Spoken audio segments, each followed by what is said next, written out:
hope everyone gets to enjoy a good 4th of July this week. And I guess for a lot of us, we're just getting ready for camp meeting. We're getting pretty close.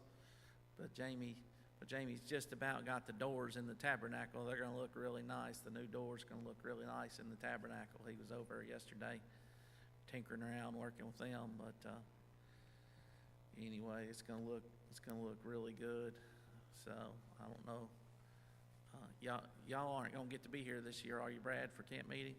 Have to be November.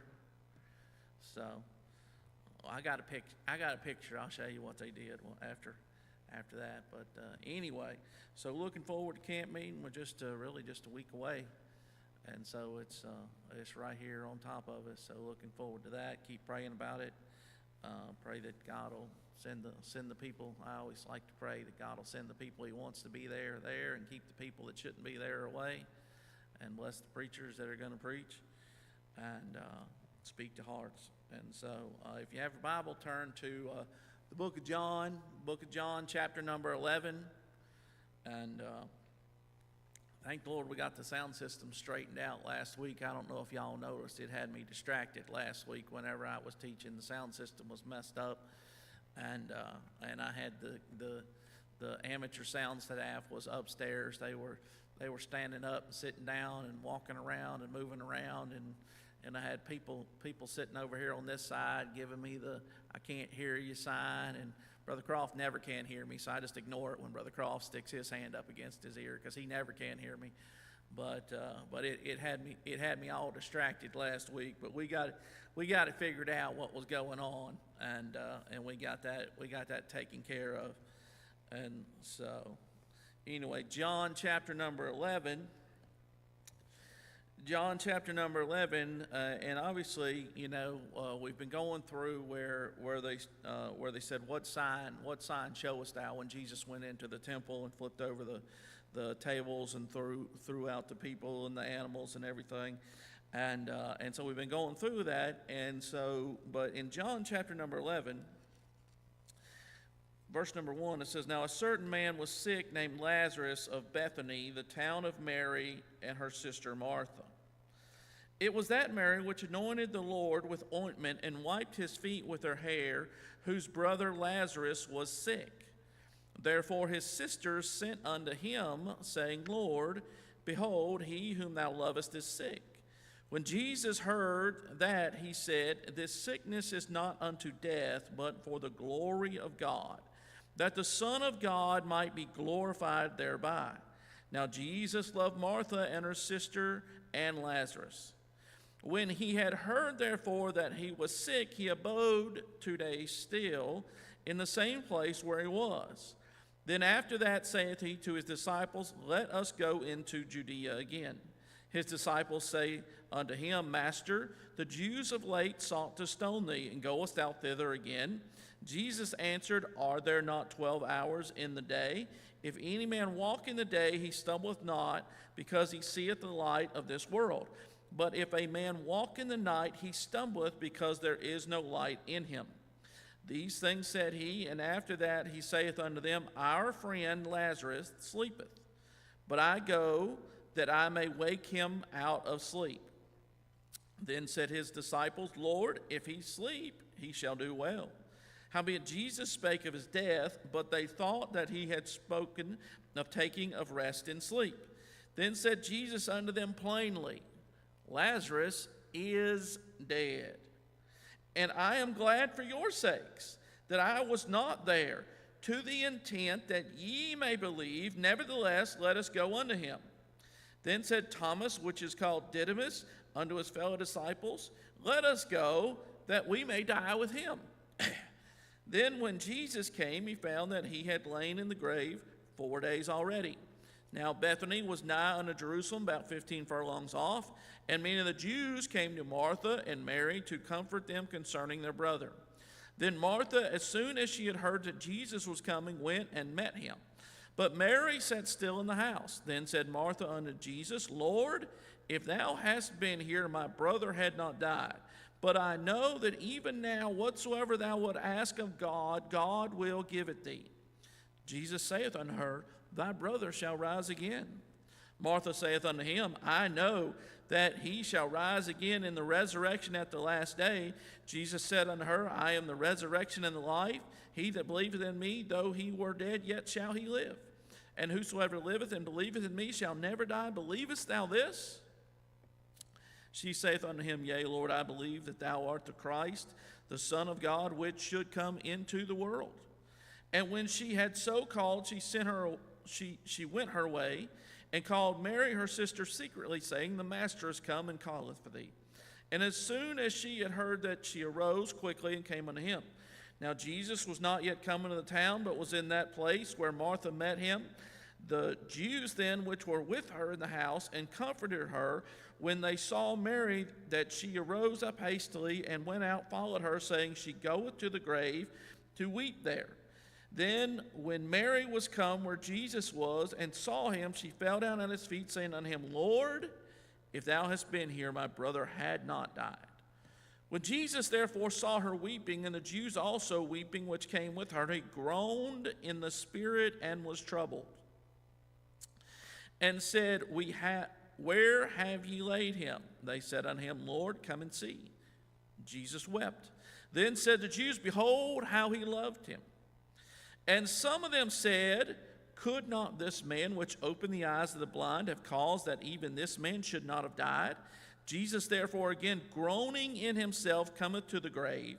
It was a cave, and a stone lay upon it. Jesus said, Take ye away the stone. Martha, the sister of him that was dead, saith unto him, Lord, by this time he stinketh, for he hath been dead 4 days. Jesus saith unto her, Said I not unto thee, that if thou wouldest believe, thou shouldest see the glory of God? Then they took away the stone from the place where the dead was laid. And Jesus lifted up his eyes and said, Father, I thank thee that thou hast heard me. And I knew that thou hearest me always. But because of the people which stand by, I said it, that they may believe that thou hast sent me. And when he thus spoken, he cried with a loud voice, Lazarus, come forth. And he that was dead came forth, bound hand and foot with grave clothes, and his face was bound about with a napkin. Jesus saith unto them, Loose him and let him go. Verse 45, Then many of the Jews which came to Mary had seen these things which Jesus did, believed on him. But verse 46, But some of them went their way to the Pharisees and told them what things Jesus had done. I'm going to stop reading right there. We'll probably get into the rest of that next week, Lord willing. But so again, I mean, obviously this is a very familiar passage. It's a very familiar passage. If you've been in church very long, you know the story. You know the story of Lazarus, and not to be confused with the Luke 16 Lazarus. This is obviously a different Lazarus. But in John chapter number 11 here are three people that had obviously had a prior relationship with Jesus, because they said, Behold, he whom thou lovest is sick. So there was a prior relationship with Jesus and with Mary, Martha, and Lazarus. And so here Lazarus takes ill, and Jesus is nowhere around. Jesus is gone. He's gone somewhere else. And so Lazarus is sick, and they realize that he's not just sick, but he's sick unto death. And so they send to Jesus. They send to Jesus to let Jesus know, hey, like Lazarus is really sick.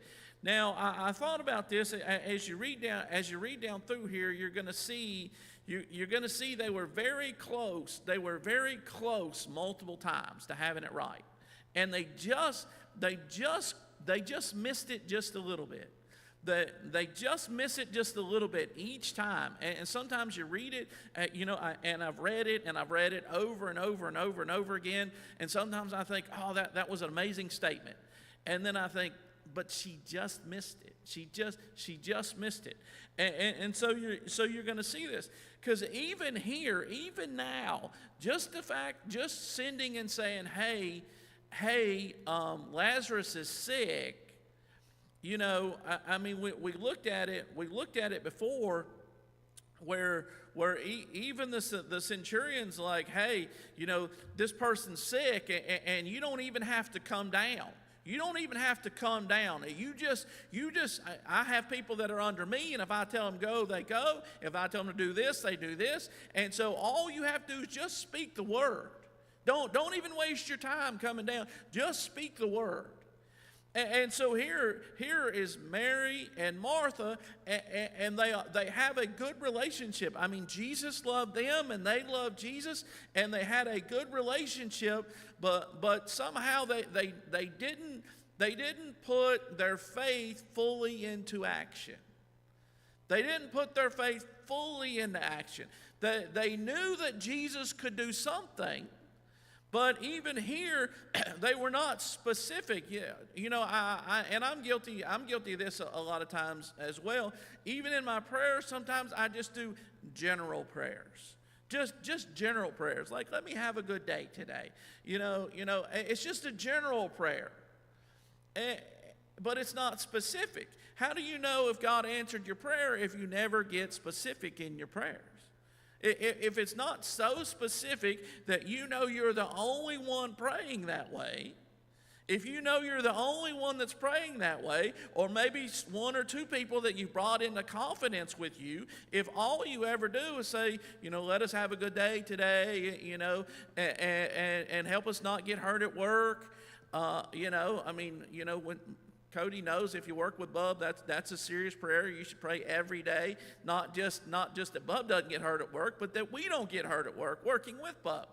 And so, but you understand, her request to him was not even really a request. It was just, hey, we just want you to know that he's sick. And she didn't say, Lord, if you don't do something now, he's going to die. If you don't do something right now, he is going to die. And maybe I'm being a little too judgmental. I do have that in my personality, but maybe I'm being a little too judgmental. Maybe she didn't realize he was that sick. Maybe she didn't realize he was that sick. But she knew he was sick, and so she sent a messenger. And you can imagine, we got tracking on our phones. I know where my wife's at all the time. I know where my daughter's at all the time. I know where Bub's at basically all the time till his cell phone battery's dead, and then I'm not sure where he's at. But for the most part, we've got tracking. I imagine most people that have kids nowadays have tracking on their phones, and so you kind of at least know where they're at. And so we have tracking, but and I said this, and my mom and sister watched, so they'll know. Before there was ever a thing called GPS, my dad had GPS on his kids. I think the military actually came to my dad and said, "I need to know how you do that," because my dad could find me anywhere. The cell phones were just coming out when I was a teenager. I was already driving, so I was probably 17 or 18 when cell phones, like personal cell phones. Back then it was a bag. I'm sure some of y'all remember it was a bag phone that you had in the car. It wasn't one you stuck in your pocket and carried around with you. It was a bag that you stuck in your car. And I didn't have one of those. But as far as I know, there was no tracking device on my truck, but my dad could find me anywhere at any time. And he also had this special sense that he would know where I was going to go. And I'd walk into a store and they're like, "Hey, your dad wants you to call." I'm like, how did he even know I was going to go in the store today? I'm not even in town. I'm in a different town. And walk in the store and they're like, "Hey, your dad needs you to call him." And my dad had that. And like I said, if my sister, if she ever comes down, she'll testify the same thing. I got in trouble one night. With I squealed my tires right in front of a police officer, and I did a bunch of evasive maneuvers and dropped my truck off and got in my buddy's car, and we rode around Brother Leon, and about an hour later we left, and we're crossing the railroad tracks, and my truck goes right down the road. And my buddy's like, "Well, what are you going to do now?" I'm like, "Just take me home." My dad had already found out about it, found my truck where I had hid it, and went and got my truck and took my truck home. He just had that ability. But you think, I mean, here back in this day, there's no telephone. The only thing they had was tell a friend. There was no telephone, but they had to find out where Jesus was. Now, you can imagine it was probably the talk of the town.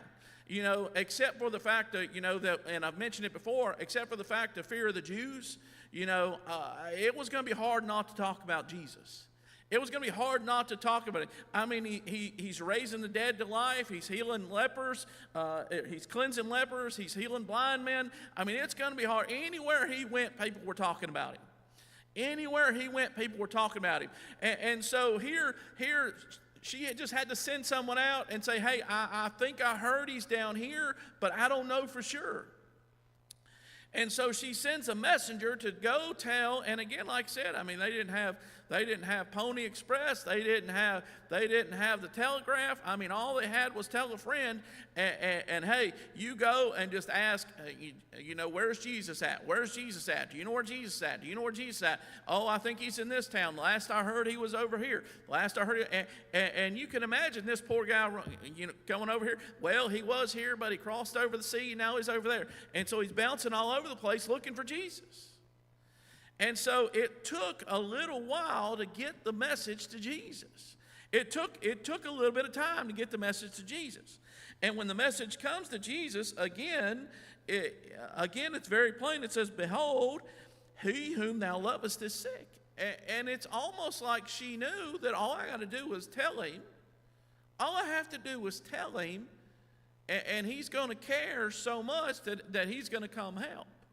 But she didn't specifically ask for it. She just said, hey, he whom you love is now sick. And that was it. And again, like I said, maybe she knew that he was Jesus and he was already going to know. Maybe she didn't need to ask. Maybe she's like, hey, you know what? He's Jesus and he knows better than me, and I'm just gonna let him know that he's sick, and he'll know what to do, and he doesn't need a woman telling him what to do. So I thought I'd get more smiles out of that than what I got. But anyway, my wife and mother-in-law didn't smile. But anyway, so like I said, I mean, she never said, I need you to come heal Lazarus. She just said, hey, he whom thou lovest is sick. And so verse number 4, when Jesus heard that, he said, this sickness is not unto death. Now, I don't think necessarily, I don't think he was telling that to the messenger. I don't think he was telling that to the messenger, because you got to think what he's about to say. Jesus knows, I believe, actually at this moment when Jesus hears that Lazarus is sick, I believe that Lazarus was most likely already dead. When Jesus heard from the messenger, Lazarus is sick, I believe most likely Lazarus was already dead. And so Jesus said, this sickness is not unto death. Now, that sounds like a confusing statement, Cody, because he's about to tell his disciples very plainly, like, guys, you're not getting it. He sleepeth, but Lazarus is dead. But right here in verse number 4, he said, when Jesus heard that, he said, this sickness is not unto death, but for the glory of God, that the Son of God might be glorified thereby. And so he said, look, this, guys, listen, like, you're going to think this is a sickness unto death. You're going to think that's what this is. But I want you to understand, before we ever take the first step and head towards Bethany, before we ever make that move, you're going to hear that Lazarus is dead. But I want you to understand that this sickness was not unto death. There was a reason for this sickness. You remember whenever the blind man, and they ask him, they're like, hey, why? Who sinned? Who sinned? Did the blind man sin? He was blind from birth. Did the blind man sin, or did his parents sin? You remember I mentioned that last week. Exactly how does a child that's never been born sin in the womb? Why would you ask that question? But he's like, no, that's not what that was at all. Neither sin. It's for the glory of God. And so here's another chance that Jesus says, guys, I want you to see this. I want you to believe. I want you to have faith. We'll read it again in a second, in verse 15. And I am glad for your sakes that I was not there, to the intent ye may believe. And so in verse 15, he said, I want you to believe. Again, and so Cody, as I read this passage, I realize that not only was this for Lazarus, not only was this for Mary and Martha, this was for the disciples. It was also for the Jews. It was for the Jews that would believe, and it was also for the Jews that wouldn't believe. Like I said, they are without excuse. The Jews that refuse to believe, they are without excuse. They saw the miracles. They saw the miracles firsthand. They saw them firsthand, and they chose to reject him anyway. And so that's next week. We don't want to get too far into that because that's next week. But Jesus said, I'm doing this to the intent that ye might believe. I want you to see, I want to strengthen your faith. I want to strengthen your faith. I want you to see it so that whenever you face things, you'll be like, Jesus can do anything. Anything. There's not anything that he cannot do. So he said, but for the glory of God, that the Son of God might be glorified thereby. He said, people are going to see what's going to happen whenever I finally make it there. And when I do what I know I'm going to do, they're going to see and they're going to say, that was the Son of God. That was the Son of God. Oh, that's the only person that could do what Jesus is about to do. Because if you think, obviously he's raised a couple of other people. He's raised Jairus' daughter, he raised Jairus, and then he raised the widow's son that was already in the what is it called, like a bar or beer or something, he was already in the casket and they were carrying him, and Jesus had already raised those, but now Lazarus is going to be dead 4 days. 4 days. And so it's progressively gotten further along. The one time he's like, she's not dead. She's just asleep, and they laughed him to scorn because they knew she was dead. And then they're carrying the child to the grave, but they hadn't buried him yet. But Lazarus is already going to be buried. He's already going to be buried, and even his sister's like, I don't know that we want to open that up. I don't know that we want to open that tomb up because it's not going to be good. You think about it. We got people in here who are deer hunters and stuff like that. Gil's a fireman. I don't know if he's had the experience or not, but I know they talk about a woman who passed away where I'm from. She passed away. She was single. She lived alone. She passed away. And no one missed her for a couple days. And when they finally went to go look for her, she had a waterbed, and it was terrible. Like as soon as they got to the house, they could smell that she was dead. It was that. Well, Brother Croft was a fireman, so he probably experienced some of that too. But they do a wellness check and they knock on the door. No one opens, and they realize, we know this smell. And so Martha's like, hey, like he's been gone 4 days, like he's already started to corrupt. And so in verse number 5 again, it says, now Jesus loved Martha and her sister and Lazarus. Again, I said it. They've had a prior relationship. This is a prior relationship. In verse number 6.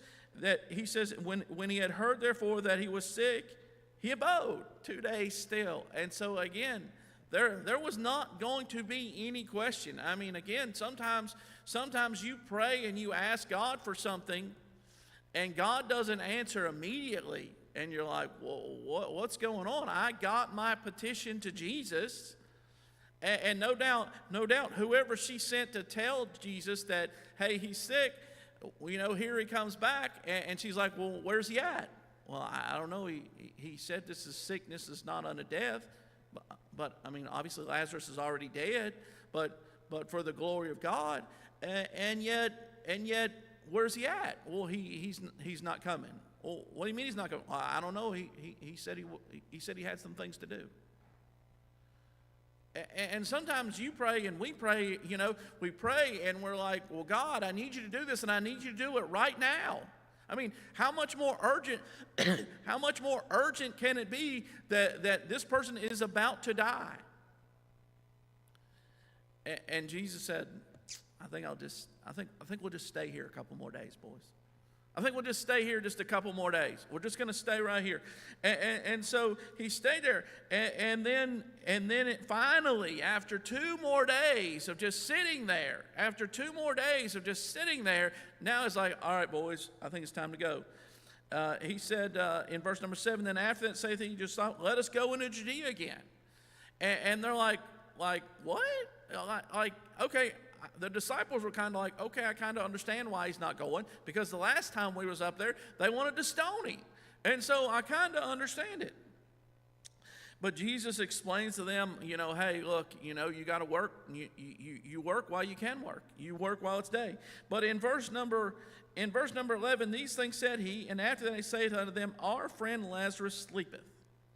But I go that I may awake him out of sleep. So the disciples were always misunderstanding. They were always misunderstanding. Obviously, Thomas is one of the worst offenders, but they were always misunderstanding. Brother Leon, I've thought this my whole life, and I still think this.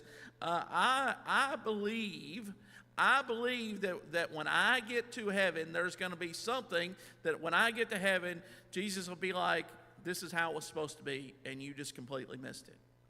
I believe that with my whole heart. I believe there are things in the Bible that I probably gloss over that he's like, hey, you should have thought that was more important than what you did.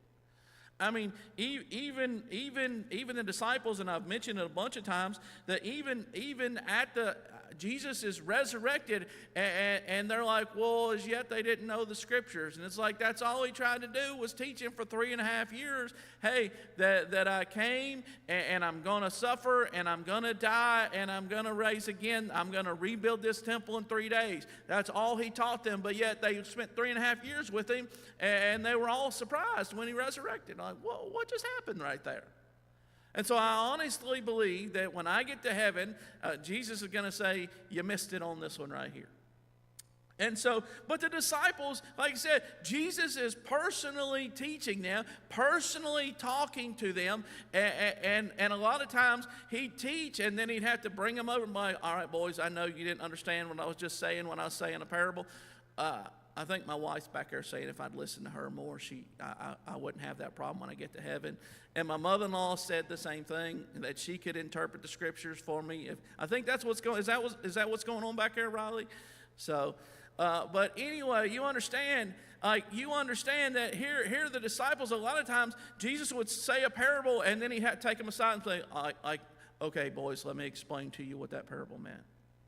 Let me explain to you, because I know you didn't understand, because I said it and they didn't understand and you didn't understand, so let me explain to you exactly what I meant. So even here, Jesus said, Lazarus sleepeth, and they're like, Lord, I mean, hey, isn't it a good thing that he's asleep? Isn't it a good thing? I mean, it says, then said the disciples, Lord, if he sleep, he shall do well. They're like, oh, it's a good thing. He's just taking a rest. Howbeit Jesus spake of his death, but they thought that he had spoken of taking a rest in sleep. Then said Jesus unto them plainly, all right, boys, okay, sorry about the sleeping reference. Y'all missed it, but I'm about to tell you plainly, Lazarus is dead. Not will be dead when we get there. He is dead. Now, I know this is 2 days. I know this is 2 days from the time that he heard that he was sick, but I don't know how long it was going to take him from the moment he says Lazarus is dead to get there, but that's why I said there's a very good possibility that Lazarus was already dead by the time the person was able to get to Jesus and say Lazarus is sick. Jesus tells him, Lazarus is dead. Verse 15, I said it already. And I am glad for your sakes that I was not there. Why? Because if he was there, they would have begged him to heal Lazarus. Had he been there, they would have begged him to heal Lazarus. But he didn't want to heal Lazarus. He wanted to raise Lazarus from the dead. And so he said, I'm glad that I was not there for your sake, to the intent ye may believe. And sometimes it's some of the things that we have to go through, sometimes they're hard pills to swallow. For Mary and Martha, no doubt, this was a hard lesson to learn. This was a hard lesson to learn. But even for the disciples, here they're having to watch. They were friends with Lazarus also. They were friends with Mary also. They were friends with Martha also. This affected them as well as Jesus. But he said that ye may believe. Nevertheless, let us go on him. Verse 16 then said, Thomas, which is called Didymus, unto his fellow disciples, let us also go that we may die with him. And so I almost feel bad for Thomas sometimes because Peter made about as many mistakes, but he seemed to recover. He seemed to recover pretty well. But poor Thomas, just every time he opens his mouth, Jesus is gonna have to get on to him. Poor Thomas, he's like, I'm not going to believe until I see the wounds, and many times Thomas just opened his mouth, and you're like, Thomas, if you can think it, just don't say it, Thomas. Just don't say it. But he just couldn't help himself. And so even here he's like, let us go also that we may die with him. Let us go that we may die with him. And then when Jesus came and found that he had lain in the grave 4 days. So in verse number 18, it explains that Bethany was about 2 miles away from Jerusalem right there. 15 furlongs off is about 2 miles. But in verse 19, and many of the Jews came to Martha and Mary to comfort them concerning their brother. And so this is actually a good thing, Brother Parks. This is a good thing because, here they are, and apparently Mary and Martha and Lazarus were well known enough that people were even going to come out of the city. They were going to come out of Jerusalem and come and try and comfort Mary and Martha. And so that was a good thing that Jesus waited as long as he did, because there was going to be a big crowd there that was still there, that was trying to comfort Mary and Martha. But what are you going to say? Well, what are you going to say? It's one of the most awkward times, when you're at a funeral, and they have the procession, the whatever you do before the funeral, the viewing or whatever, and it's what do you say? What do you say? It's awful. They're up there grieving. And you want to say something to comfort them. And I'm just, I'm generally not at a loss for words, but when it comes to that, I'm just at a loss for words. I don't know what to say. And so, what were they going to say to really do to comfort them? Lazarus is dead. In verse number 20, then Martha, as soon as she had heard that Jesus was coming, went and met him, and Mary sat still in the house. So apparently somehow Martha hears first, and Mary did not hear, but Martha heard that Jesus was on his way. They finally, Jesus is finally on his way, and she goes out to meet Jesus. She doesn't meet him in the crowd, in the house with the crowd. She goes out to meet Jesus. Then said Martha unto Jesus, Lord, if thou hadst been here, my brother had not died. That's a true statement. That's a true statement. If he had been there, he hadn't died. But like I said earlier, he didn't have to be there. He didn't have to be there. He could have just said the word.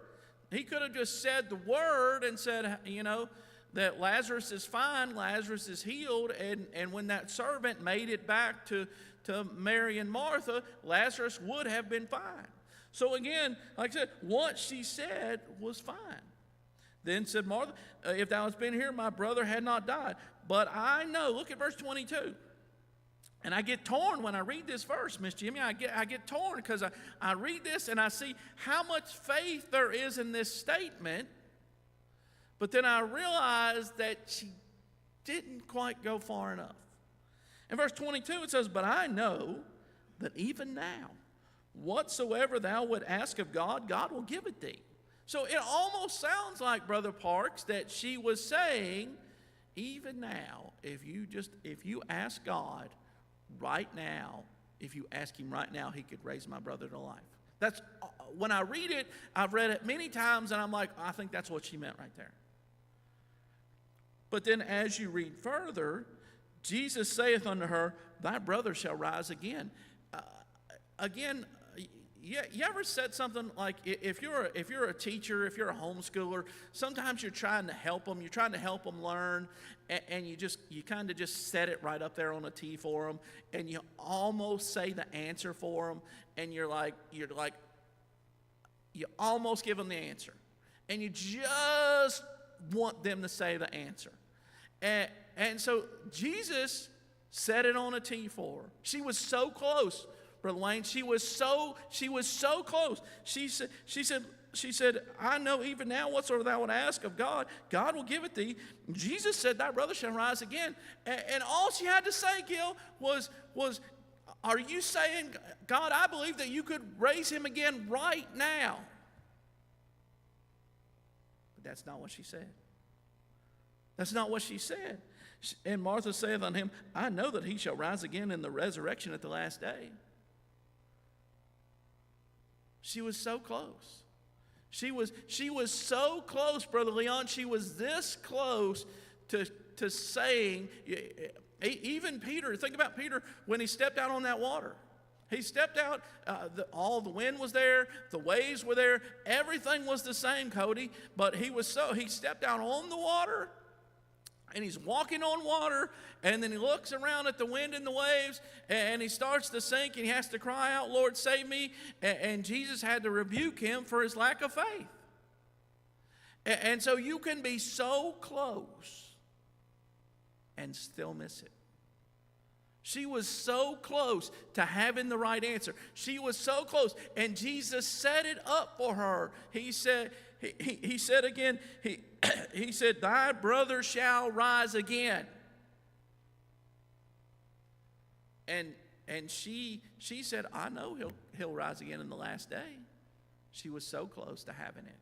This close, Gil, and yet she missed it. Yet she missed it. That's why when I read that statement, what she said, "I know that even now whatsoever thou would ask God, God will give it thee." Like I said, I used to attribute to the fact that I thought she was saying, "Hey, God will raise Lazarus from the dead." But then you read just a little bit further and you realize she was close, but she missed it. And even though Jesus said, "All right, 2 plus 2 is this many," and she still said, "I'm not sure."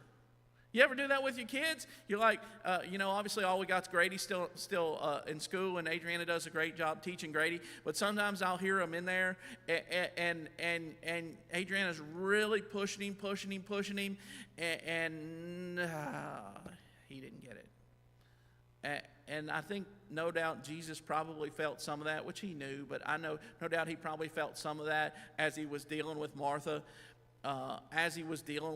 Because she was so close, and yet she just missed it. And I think a lot of times we're probably that way in our own life. Brother Parks, we're this close. We're this close. We're this close to taking that next step. And it's right there for us, and God set it up for us, and He's got it right there for us to do it.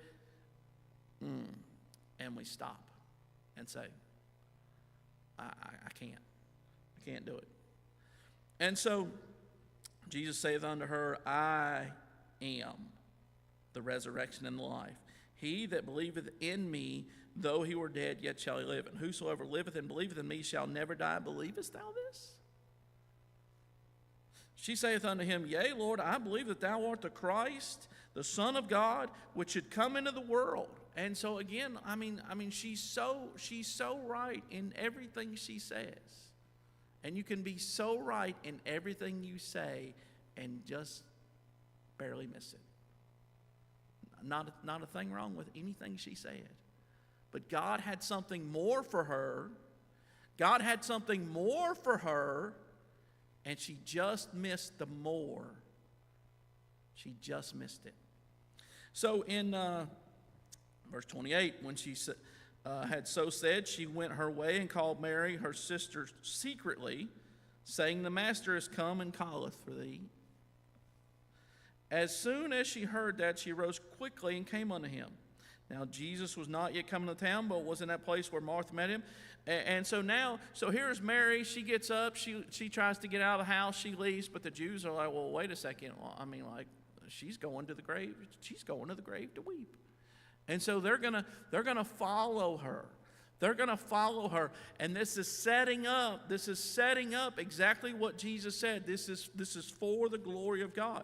This is in verse number 4, the sickness is not unto death, but for the glory of God, that the Son of God might be glorified thereby. This is setting it up perfectly, that they're going to all end up at the graveside. Jesus, his disciples, Mary, Martha, and all these Jews.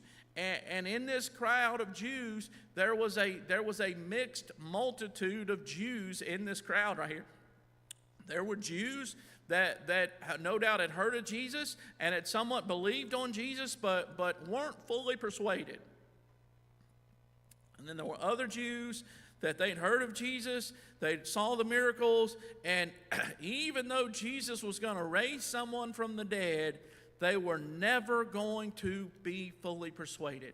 They were never going to believe. And even if they were fully persuaded, they would still say, no. He may be right, but if we just kill him, we can keep doing our thing. That's all we have. If we just kill him, we can keep doing our thing. And so there was this great mixed multitude. And so in verse 32, then when Mary was come where Jesus was and saw him, she fell down at his feet, saying the same thing that Martha said. So no doubt they'd had this conversation. No doubt they'd had this conversation amongst themselves and said, if Jesus had just been here, had he just been here, if he had just been here, then our brother hadn't died. If he was here, he could have saved him. And again, like I said, they missed the fact he didn't have to be there. He didn't have to be there.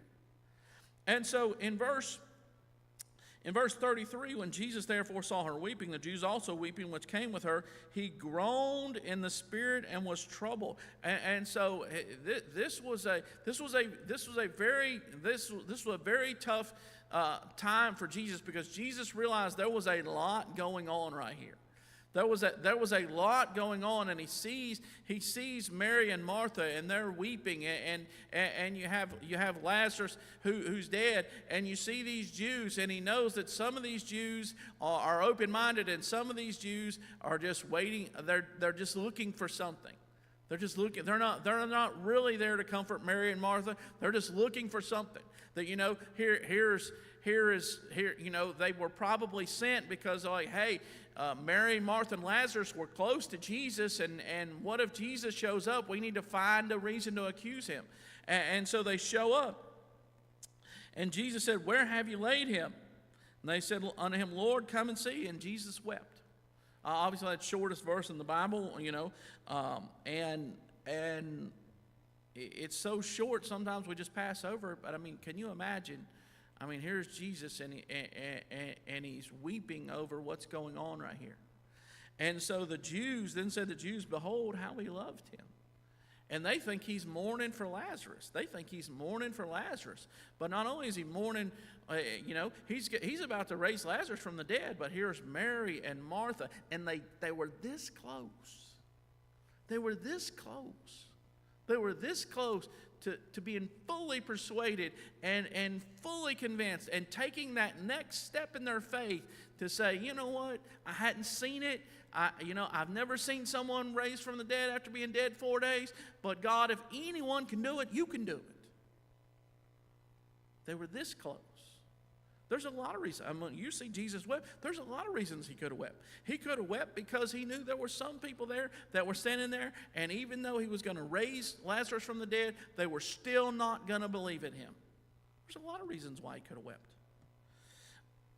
In verse 37, here you see again, sometimes when I read this, I read it and I'm like, oh, you know, maybe I understand the statement. But then other times I read it and I'm like, oh no, wait a second. I think this was the antagonist in the group. And some of them said, could not this man which opened the eyes of the blind have caused that even this man should not have died? Like I said, sometimes I read, and honestly, Brother Parks, I mean, depending on who said it, the same person could, or two different people could say the exact same statement and have two different meanings for that statement. There's some people that, in an honest and an open heart, that could have said, hey, you know what, could this man have not and been sincere?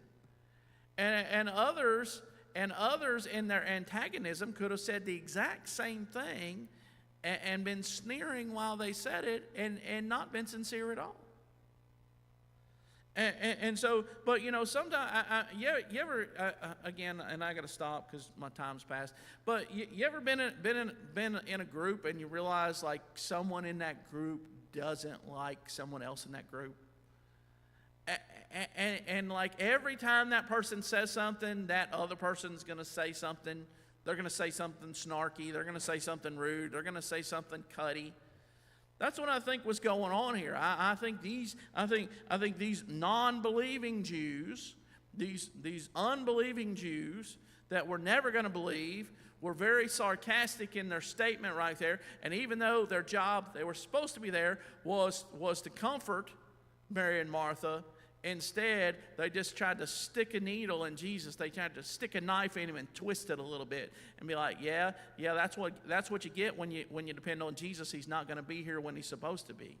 He's not going to be here when he's supposed to be. Surely he could have done something for you, but look, guess what? He didn't. And it would have played into their hand when they found out that Jesus just didn't come immediately. He waited 2 extra days. He waited 2 extra days. And so, like I said, I mean, you have multiple groups right here. We'll get into this next week. We'll get into the finishing of this when Lazarus is raised from the dead and the reactions of the people. So thank you very much.